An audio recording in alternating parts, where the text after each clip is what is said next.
एक बार की बात है, किसी जंगल में एक कौवा रहता था। वो बहुत ही खुश था क्योंकि उसकी ज़्यादा इच्छाएं नहीं थी। वह अपनी ज़िंदगी से संतुष्ट था। लेकिन एक बार उसने जंगल में किसी हंस को देख लिया और उसे देखते ही सोचने लगा कि ये प्राणी कितना सुंदर है। ऐसा प्राणी तो मैंने पहले कभी नहीं देखा। इतना साफ और सफ़ेद, यह तो इस जंगल में औरों से बहुत सफ़ेद और सुंदर है। इसीलिए यह तो बहुत खुश रहता होगा। कौवा हंस के पास गया और पूछा, भाई तुम इतने सुंदर हो इसलिए तुम बहुत खुश होंगे। इस पर हंस ने जवाब दिया, हाँ मैं पहले बहुत खुश रहता था जब तक मैंने तोते को नहीं देखा था। उसे देखने के बाद से लगता है कि तोता धरती का सबसे सुंदर प्राणी है। हम दोनों के शरीर का तो एक ही रंग है, लेकिन तोते के शरीर पर दो दो रंग है। उसके गले में लाल रंग का घेरा और वो सुर्ख हरे रंग का था।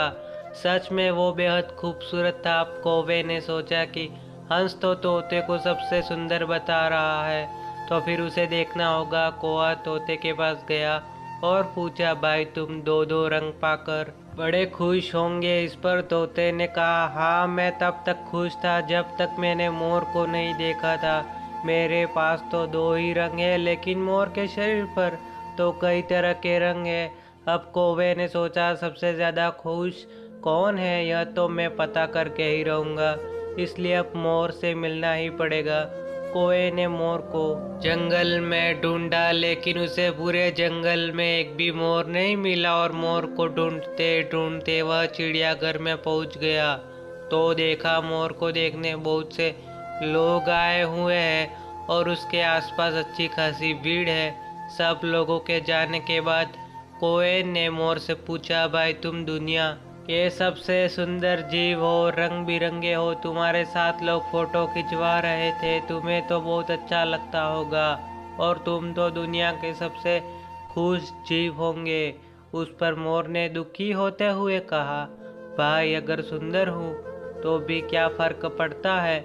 मुझे लोग इस चिड़ियाघर में कैद करके रखते हैं, लेकिन तुम्हें तो कोई चिड़ियाघर में कैद करके नहीं रखता और तुम जहाँ चाहो अपनी मर्जी से घूम फिर सकते हो। इसलिए दुनिया के सबसे संतुष्ट और खुश जीव तो तुम्हें होना चाहिए क्योंकि तुम आज़ाद रहते हो। कौवा हैरान रह गया क्योंकि उसके जीवन की अहमियत कोई दूसरा बता गया। दोस्तों ऐसा ही हम लोग भी करते हैं। हम अपनी खुशी और गुणों की तुलना दूसरों से करते हैं, ऐसे लोगों से जिनका रहन सहन का माहौल हमसे बिल्कुल अलग होता है। हमारी ज़िंदगी में बहुत सारी ऐसी चीज़ें होती है जो केवल हमारे पास है, लेकिन हम उसकी अहमियत समझकर खुश नहीं होते। लेकिन दूसरों की छोटी खुशी भी हमें बड़ी लगती है, जबकि हम अपनी बड़ी खुशियों को इग्नोर कर देते हैं। इसलिए हमें अपने आप को कभी भी किसी से कम नहीं समझना चाहिए।